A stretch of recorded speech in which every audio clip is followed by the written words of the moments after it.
Assalamualaikum warahmatullahi wabarakatuh.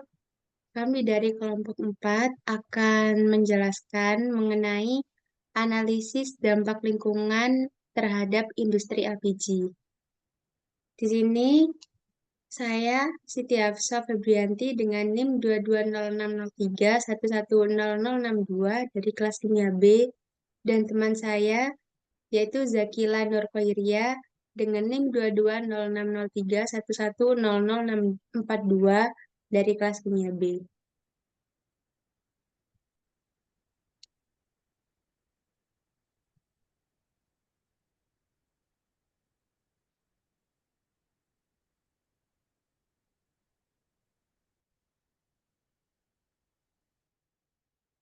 Nah, memasuki latar belakang yaitu permintaan energi rumah tangga dan industri meningkat seiring dengan pertumbuhan populasi dan ekonomi. LPG sering digunakan sebagai pengganti kayu bakar, minyak tanah, dan batu bara yang memiliki dampak lingkungan yang lebih besar. Industri LPG dapat mendiversifikasi sumber energi nasional, mengurangi ketergantungan pada sumber energi tunggal seperti minyak bumi. Pemerintah memiliki kebijakan dan regulasi yang mendukung penggunaan energi yang bersih dan efisien, yang seringkali mendorong pertumbuhan industri LPG. Banyak pemerintah memberikan subsidi untuk LPG untuk menjadikannya lebih terjangkau bagi masyarakat berpenghasilan rendah. Dengan mengembangkan industri LPG, diharapkan dapat mengimbangi kebutuhan energi, kelestarian lingkungan, dan kesejahteraan sosial. Selanjutnya,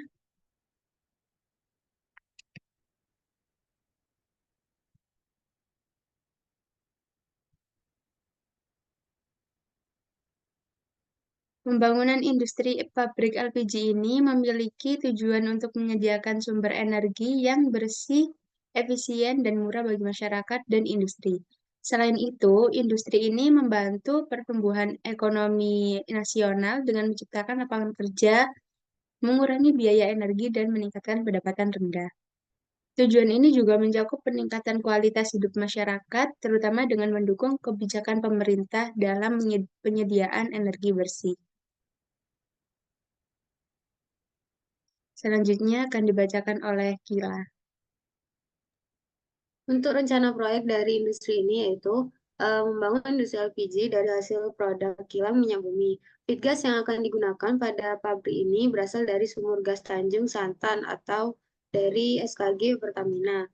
Besaran proyek dari industri ini sehingga wajib AMDAL yaitu luas total lahannya sekitar 20 hektar, lahan produksi 10 hektar, untuk fasilitas utama termasuk unit penyimpanan, pengolahan, dan pengisian.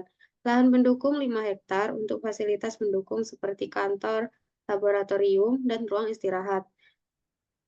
Lalu lahan hijau 5 hektar untuk area hijau, penyerapan air, dan pengurangan dampak lingkungan. Lokasi proyek ini terletak di Jalan Yos Sudarso nomor 148 Karangjati, Balikpapan Tengah, Kalimantan Timur, Indonesia.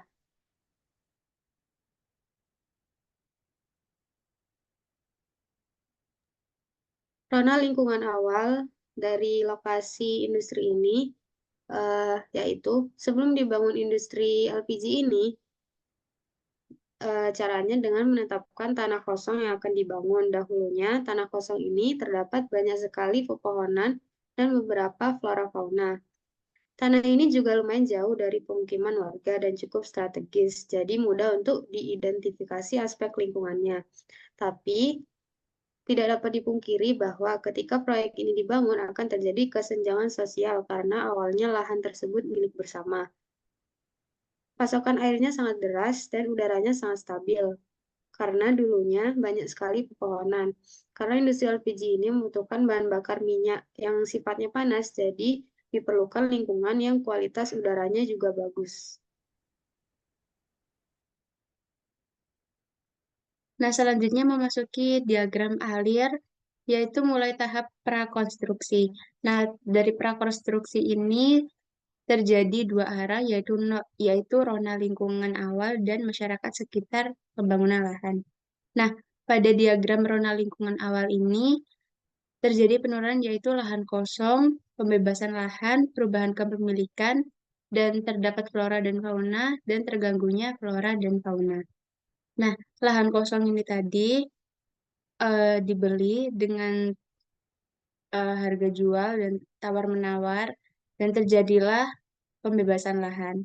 Setelah itu beralih ke pemilikan lahan tersebut dan mengakibatkan lahan tersebut kosong.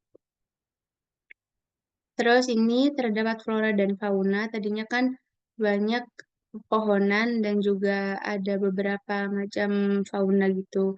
Nah, setelah eh, memasuki zona lingkungan awal ini, setelah tadinya dibeli, itu akan mulai dibangun kan, diidentifikasi dan mengakibatkan flora dan fauna tersebut terganggu. Lalu ada masyarakat sekitar pembangunan lahan. Nah, ini diadakan sosialisasi bertujuan untuk eh, memberitahu, menginformasikan mengenai proyek yang akan dibangun. Nah, di sini timbullah keresahan masyarakat dan rasa ketidakpercayaan masyarakat. Karena di sini terjadi pro dan kontra dari informasi yang telah disampaikan tadi.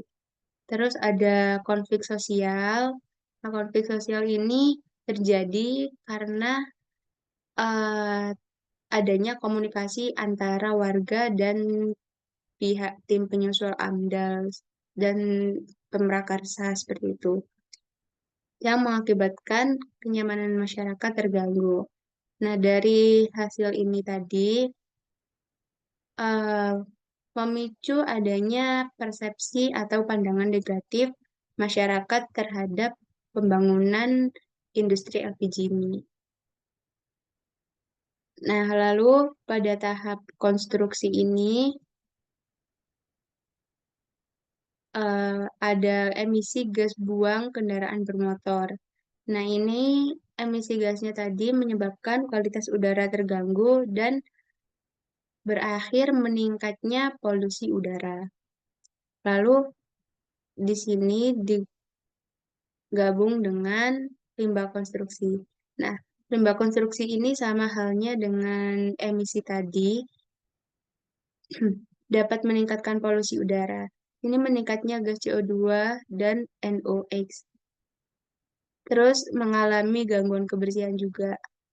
Lalu hasilnya akan menyebabkan gangguan kesehatan masyarakat dan rusaknya ekosistem dan rantai makanan. Lalu juga ada mobilitas kendaraan. Nah, adanya kendaraan yang berlalu lalang tadi mengakibatkan akses jalan terganggu seperti terjadi kemacetan. Lalu juga menyebabkan kebisingan karena hasil dari suara kendaraan tersebut. Lalu aktivitas konstruksi ini adalah keluar masuknya kendaraan besar untuk mengangkut bahan baku produksi gitu. Dan ini mengakibatkan jalan rusak karena kendaraan truk yang besar-besar itu tadi, dan terjadi kontaminasi air dan tanah serta penurunan kesuburan tanah. Nah, ini tadi jika digabung akan meningkatkan erosi yang nantinya kesuburan tanah itu menurun dan pepohonan tadi tidak berfungsi seperti sebelumnya. Jadi banyak mengakibatkan bencana seperti banjir dan tanah longsor akibat pohonan tadi akarnya sudah mulai mati gitu. Selanjutnya yaitu pada tahap terakhir operasional. Nah, pada tahap operasional ini ada proses produksi yaitu menimbulkan gas emisi. Lalu ada proses limbah produksi, yaitu meningkatnya hasil limbah produksi dan pekerja. Adanya lowongan pekerjaan ini menimbulkan peningkatan pendapatan masyarakat dan peningkatan kualitas hidup masyarakat menjadi lebih baik.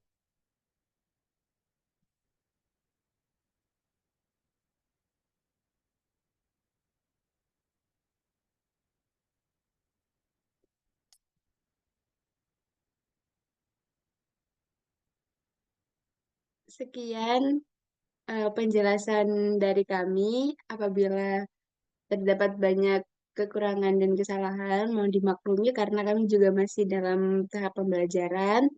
Dari kami, wassalamualaikum warahmatullahi wabarakatuh.